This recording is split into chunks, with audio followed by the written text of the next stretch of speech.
The other day, I was giving a speech at a small event in Truckee, California, and they let me know that I had an opening act. It was a 10-year-old girl that had an amazing speech about random acts of kindness, and it put chills on my skin. It was awesome. I recorded it and wanted to blast it out. Forward this video, share it, do what you can, because this girl rocks, and her message is truly incredible. Henry James, an American writer, once said, "Three things in human life are important. The first, to be kind. The second, to be kind. And the third, yes, to be kind." I share these words with you because they explain my one wish for America. Anyone can wish. I can easily wish for that A+ on my spelling test. But if I don't do the work, I can't get the A. I can wish for America to find a cure for cancer. And I can also wish for peace. But I'm only 10. I would love to do these things, but I can't. Well, maybe someday I can. But for now, there are things that I can do. And one of them is to be kind. Bullying is when a person hurts another person by saying mean words or using actions to physically hurt someone else. There are words for these types of bullying: emotional bullying, physical bullying, and cyberbullying. Did you know 1 out of 10 students drop out of school because of repeated bullying? And that 3.2 million students each year are victims of bullying. This is so sad. But you know what? We can all change this, but only if we can all be kind. There are little things that we can all do. We can all be kind. Anybody can be kind to anyone. You can be kind to, well, not just your best friend, not just your neighbor, but a total stranger. All you have to do to be kind, just smile. That's it. Kindness is simple. You could smile at someone at a store. That could make their day. And chances are, they'll smile back. That could make you feel good too. Kindness can change someone's life. For example, if there's a student walking around with no one at recess, they could get teased. They could get bullied for having no friends. They could turn out to be one of the victims of bullying who drop out of school. But think, the next time you see that person, you go and talk to them. So they don't get teased. So they don't drop out of school. So they have a happy life. Kindness is amazing. My teacher was reading a book to my class called Wonder by R.J. Palacio.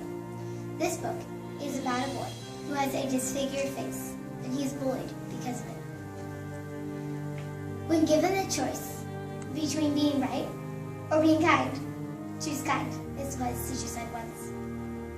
So let's go and do something. Tomorrow, just maybe, you'll see someone and you'll smile. But why wait until tomorrow? Be kind today, and I mean right now, right this second. So do you think that we can make a difference? I do. And I know that we can make a difference together. I know it.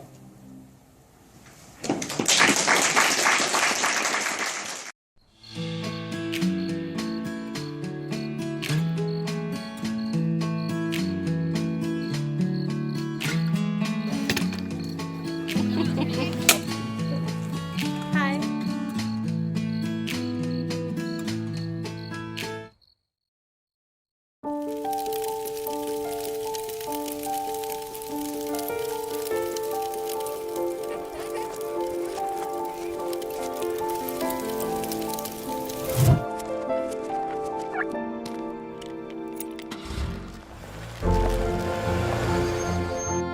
Did you know parking over tall, dry grass can spark a wildfire? Only you can prevent wildfires. Fighting wildfires is dangerous work. Firefighters and pilots like us put our lives on the line every day to protect Californians.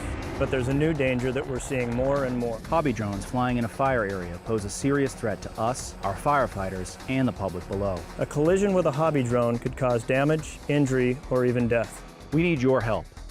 Don't make our jobs even more dangerous. Remember, if you fly, we can't. Learn more from CAL FIRE at fire.ca.gov. The roots of Nevada County's assisted outpatient treatment program stem from a tragic shooting that occurred in the county in 2001. An individual with an untreated mental illness entered the county mental health clinic and shot and killed 2 individuals, then proceeded to go to a business in Grass Valley, shot and killed another individual. Several people were wounded. One of the individuals that was killed was Laura Wilcox. Laura's parents took it upon themselves to advocate and work with state legislators to enact what was known as Laura's Law in the state of California. Laura's Law became part of California's Welfare and Institutions Code, replicating what was done in dozens of other states. Several years later, California's Mental Health Services Act provided a potential funding source for Nevada County to implement assisted outpatient treatment.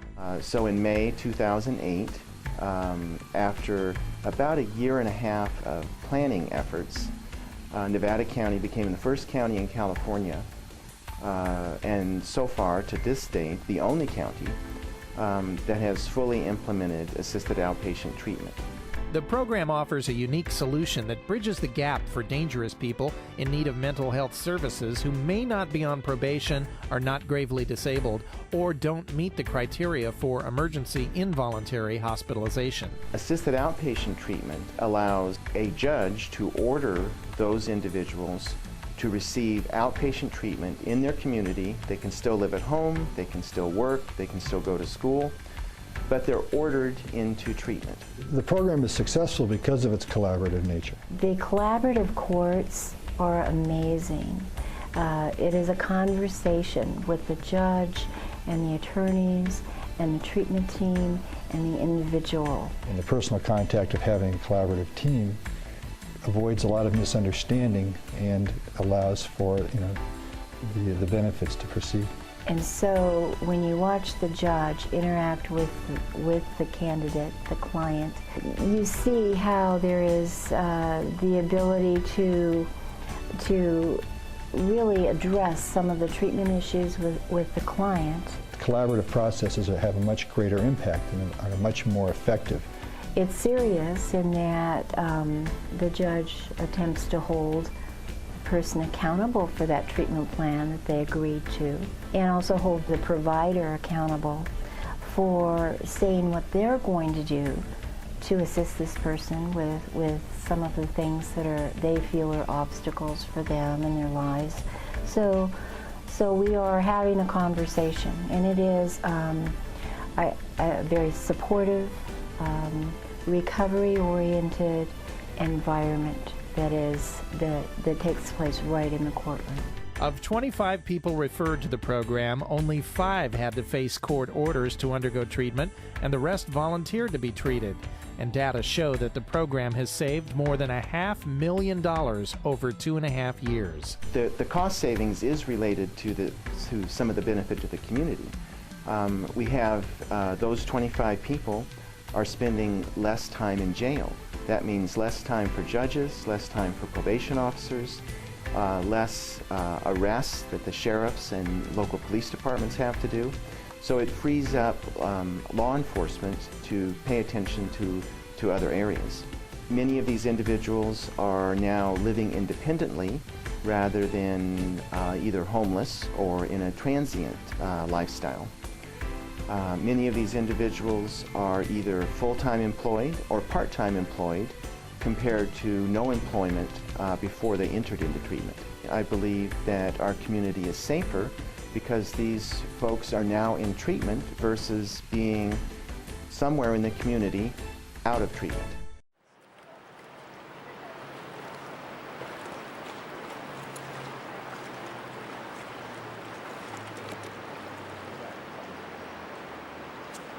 Hi there, I'm Katrina Schneider, and I'm a river scientist and river skills teacher, and I also love to play at the river. 12 years ago, started doing some camps that teach people what we call river literacy, how you can read the water so you can understand where it's awesome places to play, what the river's doing, but also you can find the really safe spots, and you can basically read the water. So I'd love to give for you all the main gist of what we cover in those camps. The areas that we'll cover here right now are to look, grip, and protect. The first concept of look. We are so blessed here at the Yuba. We have these incredible waters where you can see the bottom, you can see all around you. Incredible visibility, wonderful with a mask and snorkel. But it's super important when you're playing that you're actually looking for other things too. Wherever you are, whatever you're going to do, we all have different choices of what we do at the river. It's super important you scout first. So if you're tempted, you're one of those people who likes to jump off rocks, you should be in the water ahead of time with a mask and looking very carefully for any obstructions. If you're like me, who loves to go under large boulders and these beautiful, beautiful large openings underneath full of fish, then you also want to always look and make sure that it's totally clear. This river is very dynamic, changes a lot. And last year we had very high flows on the river that move large rocks and other obstructions that can end up being in our favorite play spots. So the best way to look and make sure you can be safe in those spots is looking from downstream up first. That way the current can't pull you into anything, and you can make sure everything's in the clear. Point number 2, grip. Again, beautiful granite rocks here. We love to lay on them. They're so soft, they're so nurturing, they're really wonderful. Guess what? They're also, of course, slippery. So when hopping from rock to rock, it can be quite easy to slip and lose your footing. And you might come into a place that actually has a very large hazard or just simply hurt yourself. It's also when we're following a buddy, they've gone before us and the rock gets wet. So when we jump, it's not the same jump that they did. It's super important as you're at the river, if you can move along, use 3 points of contact. Move yourself along as quickly as you need, but it's incredible how much it serves us for our stability. Every year, someone falls and gets seriously either injured or dies simply from slipping on rock. And a third concept, protect. So our bodies, they're bizarrely shaped. I mean, look at all these things coming out. They're just set to get snagged into things. And some of the places we're playing, or some of the places we might find ourselves, have some rocks that have really small openings, and we can easily get what's called entrapped. Even at low flows, it's very easy to get trapped. It's really quite bizarre. So what's important for us, if you find yourself in a situation where you have large moving water or rocks underneath that can have entrapments, you can't see them, it's super important you protect yourself. And what I mean by that is if you end up either accidentally or intentionally in one of those spots, ball up, get those limbs in. Don't be shoving those into rocks. Another very important part of protection is protect each other. Some people are pushing themselves to keep up with others and doing things that are not quite in their body. Some people you might see are just doing things that are just plain silly, that can harm themselves or harm others. Super important you carry forward to protect each other while at the river. So great. Thank you all so much for watching this video and loving and caring for the Yuba. And just remember these concepts next time you go down to the river. Just remember to look, grip, and protect. And enjoy yourself. Have a great time at the river and be safe.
Election officials work hard to maintain the integrity, security, and privacy of elections in Nevada County. Every registered voter in the county will receive a vote-by-mail ballot in the mail. Have you ever wondered what happens to your ballot when you send it in? Returned ballots are received at the elections office where they're processed and counted. Each voter's ballot envelope has a unique barcode that gives you credit for voting. This ensures that each voter can only vote once. Every signed ballot envelope is compared to signatures on file for the voter in our database. If your signature matches, your ballot moves on to the next step. If your signature is challenged, you'll be notified and given instructions on how to correct the issue. The two most common reasons a ballot envelope is challenged are the envelope isn't signed or the signature doesn't match the voter's record. A challenged ballot will be counted once the problem is corrected. You can check the status of your ballot at mynevadacounty.com/elections. When voter signatures are verified, ballot envelopes are opened and the ballot is removed, unfolded, and prepared for processing through scanners, which total up the votes. Results are tabulated and released after the polls close on election night. When you vote by mail, you can be assured that your vote counts and that your ballot is both secure and private. If you have any questions, contact the Nevada County Elections Office or visit us online.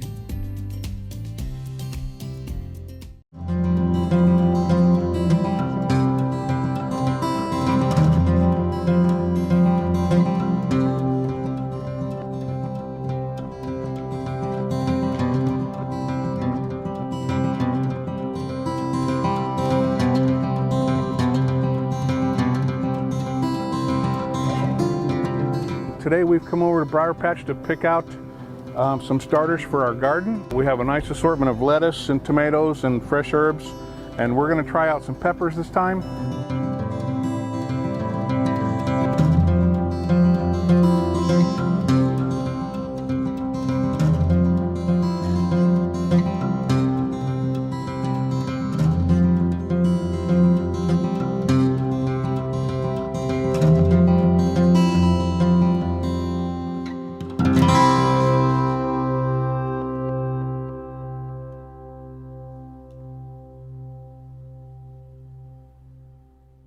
From the foothills of the Sierra Nevada, a new hero will emerge. One who is ready. One who makes sure their friends and family are set. And has the power to go at a moment's notice. This fire season, you're the hero. We are Ready Nevada County.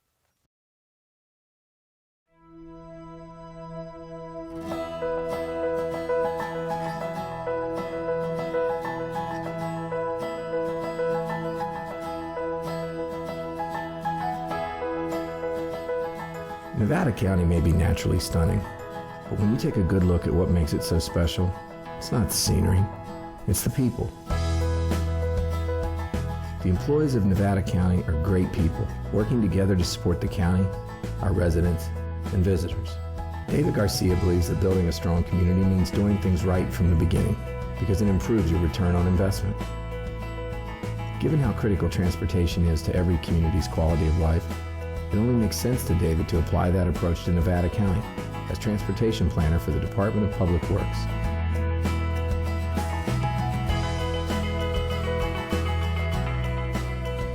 Clearly, Sebastian Roberts loves the outdoors and the rush of pushing himself. As the county's senior information systems analyst for our geographic information systems, he's responsible for advancing mapping technology for the county and the community. Sebastian, along with the rest of our information systems staff, are continually working to provide easy access for residents to all county services and information, from trail maps to planning documents.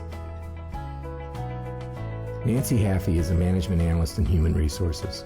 Nancy's expertise is critical to the Human Resources Department as she provides the necessary training, guidance, and assistance to better the county's workforce. Her work fosters the kinds of talent and professionalism necessary to keep Nevada County on the forefront of delivering superior services.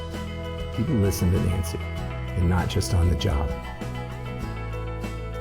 Our county is rich with history and culture that has been mined from great people for over a century. People listen to Robin Tamietti, too. She takes her role as a deputy probation officer seriously because she knows the community relies on her for protection, and her clients rely on her for the support they need to get back on the right path. Robin knows how important it is for people to pursue personal growth and change, and she includes herself in that philosophy. A collaborative approach by local agencies and community partners is responsible for Nevada County's low crime rate. Manuel Lopez helps folks overcome life's most difficult challenges, as well as helping them on the path to empowerment. It is people like him that are at the core of our county. As a social services eligibility supervisor, Manuel sees everyday potential in people and the power of a helping hand. To the east, the county continues its commitment to health and wellness programs that strengthen families and promote healthy lifestyles.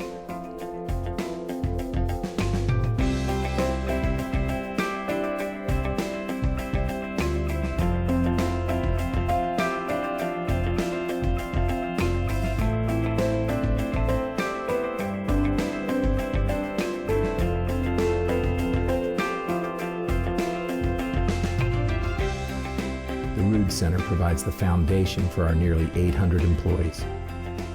And we continue to provide opportunities for lifelong learning to all our residents.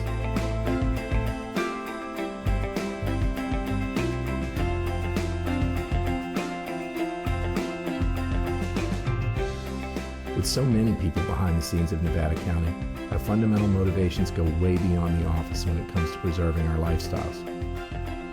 Like Josh Pack and his twin boys.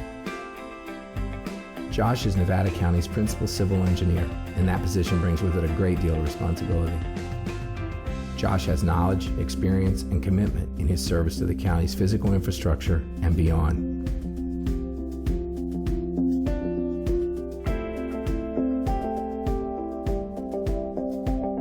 Claire Chappell, environmental specialist with Environmental Health, works closely with local businesses.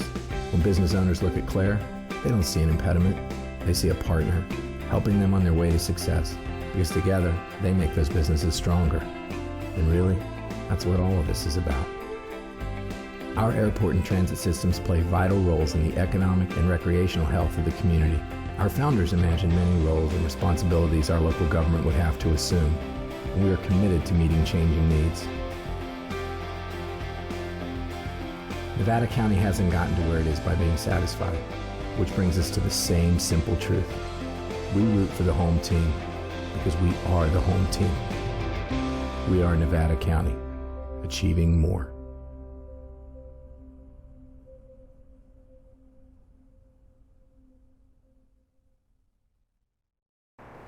Hi, my name is Chelsea Walterscheid. I work for the Sierra Business Council. One of the projects we manage is Blue Tech Valley. We are one of 6 cluster hubs in the state of California looking for people with ideas in the water, energy, or agricultural nexus. If you are someone with a great idea or know somebody, we can put you in contact with a great team of people who will look at your product or your concept, test it, and go further with it, hopefully bringing you to market. For more information, you can go to bluetechvalley.org directly, or you can call us at the Sierra Business Council, 530-582-4800, or email me, cwalterscheid@sierrabusiness.org. Thank you.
Well, good afternoon, everyone, and welcome to KNCO's On the Town. We are at Sierra Nevada Memorial Hospital, and my guest today is Dr. Jeffrey Rosenberg, Chief Medical Officer. Nice to meet you, sir. Thank you, John. Thank you for inviting me today. I started an undergraduate at UC Berkeley, and I was what you would call heavily undeclared. My father was a physician, but at the time I didn't know that I wanted to follow into his footsteps. I transferred from Berkeley down to Los Angeles to be closer to my father, and finished up at University of Southern California for my Bachelor in Science and Biology. I started out at Harbor UCLA Medical Center in Carson, California, and I did 2 years there of general surgery. I got a job an offer, a placement at Kaiser Hospital, Oakland. So by the time I went to Syracuse, New York, at State University of New York, upstate, to do a 2-year program there in cardiopulmonary surgery, I felt like I was kind of ahead of the game, and so I completed there in 1992. But I was attracted to Dignity because of their values. I'm a convert to Catholicism. That reputation? Yes. In Southern California? Yes. Wow. Yes. So we have an active palliative care program here. It's not hospice care. Right. It's mostly helping people who have chronic conditions that sometimes are very debilitating or require a lot of attention, to give them the resources that they need to be able to manage those illnesses outside of the hospital. Right. But it's people, they might be on home oxygen or whatever. If they get a small minor respiratory infection, they end up back in the hospital for that. And so they may be managed appropriately for it and then sent out. We try to get home health services or other programs that specifically help people with that, so that they don't have to keep coming back. But oftentimes, because of the nature of the disease, those people do end up back in the hospital repetitively. We have one president from currently Mercy San Juan who's on the board. Okay. So he's a Dignity Health person, but the chairman of the board is a community member, and all the other board members are community members. The only executive who's a voting member is the president, who has been Kathy Medeiros, but as of December 2nd is now Brian Evans. Well, it is a small town, and I've never really lived in a small town before, but people are very friendly. I mean, they'll talk to you and have conversations with you and are interested in you. So I really like that aspect, and I noticed that about the people in the hospital, and that was one of the things that attracted me to coming here. Let's talk about the ambulance service, because it's independently owned? Yes, it is, by Sierra Nevada Memorial Hospital, and that's a great resource for the community, and it just makes for more prompt ability to bring patients to the hospital, and also to transfer them and take them to other places when they need to go. If you had something that was really beyond what we felt that we could take care of here, we would refer you out. And that's one of the benefits of being part of Dignity Health, is we have those resources. And before, there used to be a lot of delays, but recently we've instituted having our ambulance service take our patients down there, and that's really expedited it to really aid in getting our inpatients the imaging that they need. And from where you sit, quality of patient care, top notch? Very good. We have just been upgraded to Leapfrog B category. A is the best, but B is outstanding, but we're working towards an A. We want to be the best in everything. This series is made possible by the generous donation of Stifel Financial and viewers like you. Thank you.